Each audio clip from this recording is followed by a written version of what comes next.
So we've finished downloading our assets for this first part, so we can actually just close this asset store tab, or you can just click off it, whichever you want. I like to just get rid of it for now, so I'm just going to right click and choose close tab. Okay, and that gets rid of that. Now we're back to our blank scene. What we want to do is double click down here in the project window, the flooded grounds folder. Okay, and we've got some scenes. Now everything you need is contained in these folders.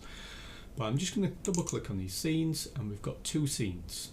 Okay, you don't want to delete anything out of this, very important. Certainly not this terrain. Okay, that terrain object is basically the ground that you're going to walk on.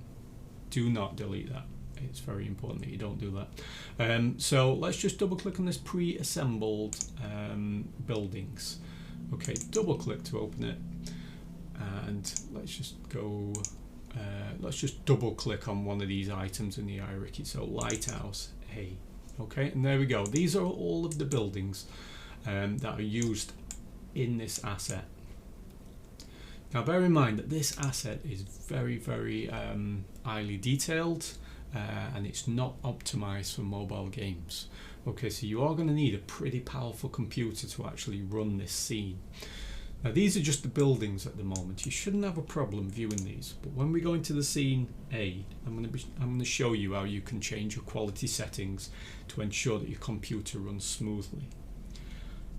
But this entire project is not designed for mobile gaming. It's designed for PC gaming, certainly toward the level of sort of next gen style gaming. Okay, so we have a whole number of buildings in this pack. Now these are available in the content and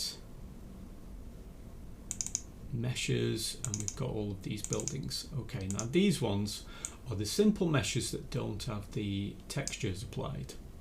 Okay, so this is what they look like basically as 3D geometry.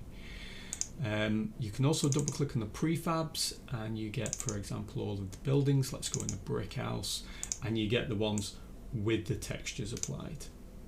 Now it is modular, so all of the individual pieces come like this. But if you, for example, wanted the entire brick house placed together from this scene, then we basically find the brick house from in here.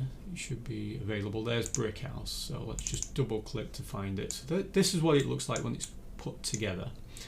Okay, all you have to do is click and drag that into the project window, and it will create your prefab. Okay, so that's a pre-created one. Now that's in the latest version of Unity 2019. If you're using the older 2017, you have to right click and choose create, and here we have prefab variant. In the older versions it was create a prefab, and then you had to drag the object onto the prefab block. But in the latest versions you just click and drag into the project window and it will automatically create your prefab.